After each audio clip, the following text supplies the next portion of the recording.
Good morning. Welcome back to our science class, the fourth section of our third unit, acids and alkalis. We already discussed acids, alkalis, their properties, indicators, reaction of acids with metals, carbonates, litmus paper, hibiscus paper, other laboratory using indicators like phenolphthalein, methyl orange, etc. and universal indicators.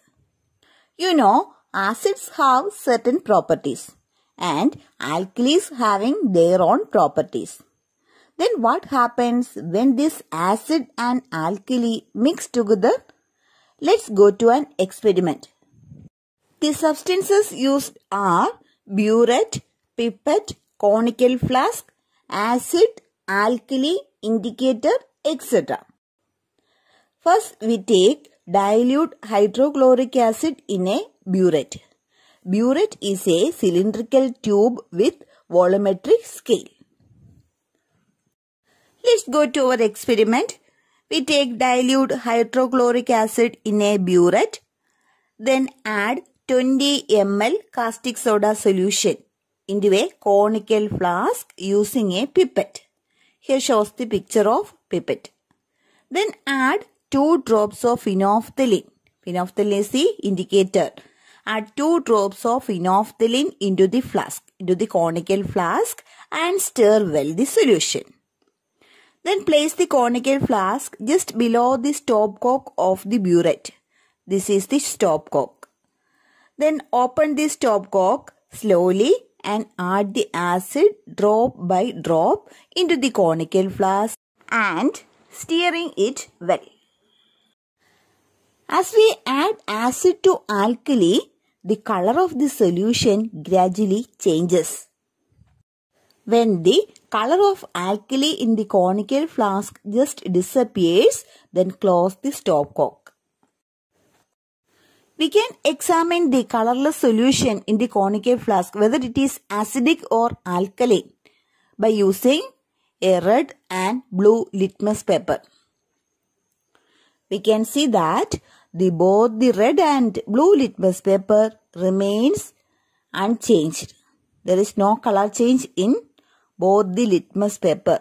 The red remains red and blue remains blue. That is, the solution become neither acidic nor alkaline.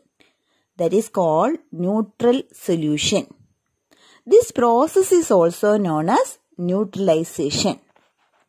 That is, whenever we mix acid and alkali in a particular ratio, it loses its acidic and alkaline character. That is neutralization. When definite amount of acid and alkali are mixed, their acidic and alkaline natures are lost and salt and water are formed. What are formed? Salt and water. By the process of neutralization, salt and water are formed. This is called neutralization. By equation, acid plus alkali gives salt plus water. Here we mix dilute hydrochloric acid and sodium hydroxide solution, that is caustic soda. Then sodium chloride, that is common salt, and water are formed. We can see this neutralization reaction in our daily life situations. We know highly acidic soil is not suitable for agricultural purposes. To reduce the acidic nature, the substance with alkaline nature should be added. Now you can understand why lime, which is alkaline, is added to soil. Why? Lime means calcium hydroxide, which is alkaline in nature. Yes, it is for neutralization purpose, to neutralize the acidic nature of soil. The pH value of the substance or pH value, potential of hydrogen. pH means potential of hydrogen. The pH value of the substance determines whether the substance is acidic or alkaline. We can examine the pH value potential of hydrogen, pH value using a pH paper. The pH value vary from 0 to 14.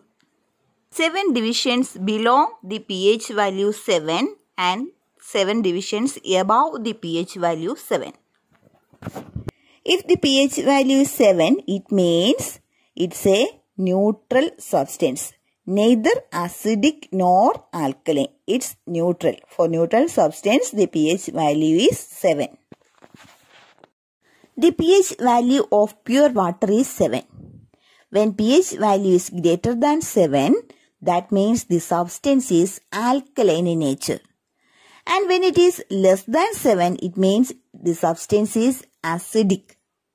A color chart marked with pH values is available along with a pH paper. The color change produced when a pH paper is dipped in a solution, we can compare it with the color chart and find out whether the solution is acidic or alkaline in nature. For acidic substances, the pH value lies between 0 and 7. And for alkaline substances, the pH value lies between 7 and 14. As the value changes from 7 to 0, the acidity of the substance increases. Similarly, as the value increases from 8 to 14, the alkaline nature increases. We can also find the pH of soil using pH paper. Then take a glass and fill it half with soil. Pour water till the soil is immersed completely and stir well. Then tilt the glass and collect the oozing water. When the water clears, dip a pH paper into it. Dip a pH paper into the clean solution. Then compare the color change of the pH paper with the color chart and find the pH of the soil. There are so many instances relating neutralization in our daily life. First one, acidity. Acidity is common in people. We know in our digestive system, food reaches our stomach, get digested with the help of gastric juices or gastric enzymes. It contains certain acids like hydrochloric acids. At times, when food is not taken properly or when enough water is not consumed and unhealthy food habits are followed, the amount of acid increases in our stomach. This is called acidity. Doctors prescribe medicines containing alkali to overcome this. To overcome this acidity problems, the medicine should be prescribed which contains alkaline substances. It is called antacids. By taking this antacid tablets or medicines, we can reduce the acidity. It also a neutralization reaction. Here are given certain uses of acids. First one, vinegar, acetic acid. It's used to preserve pickles. It is used in pickles and other food substances for preserving. Then second one, citric acid. It's also used in food preservation and in soft drinks. Third one is nitric acid and sulfuric acid. They are used in the manufacture of chemical fertilizers, paints, dyes, etc.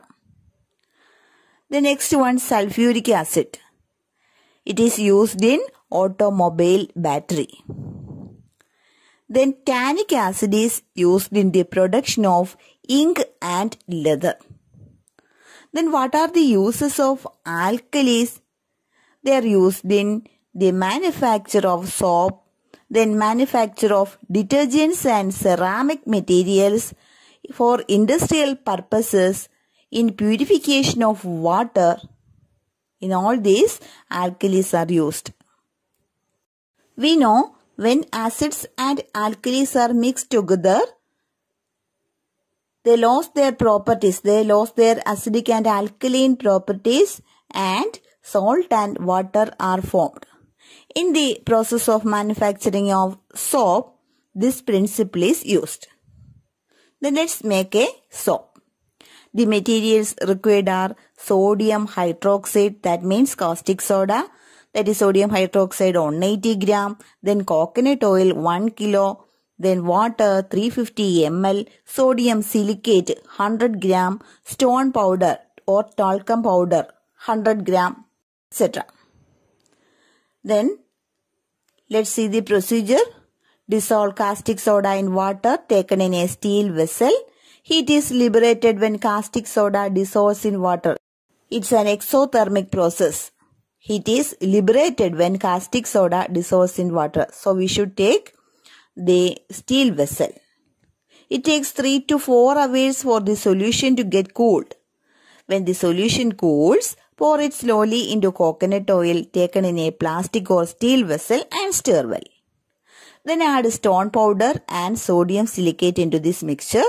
This is to increase the hardness and quantity of soap. Then stir well till the mixture solidifies. Perfumes and dyes may be added for fragrance and attractive color. Then pour the above mixture into molds. Accurate molds, desired molds. Pour the above mixture into molds. In 3 to 4 days, the mixture becomes soap in desired shape. The soap taken from molds should be used only after 2 weeks. Okay, we can also produce soap ourselves. What are the advantages of making soap ourselves? We get chemical-free soap. These are all about acids and alkalis. Okay, read the text well and to try to find out the answer, let's assess.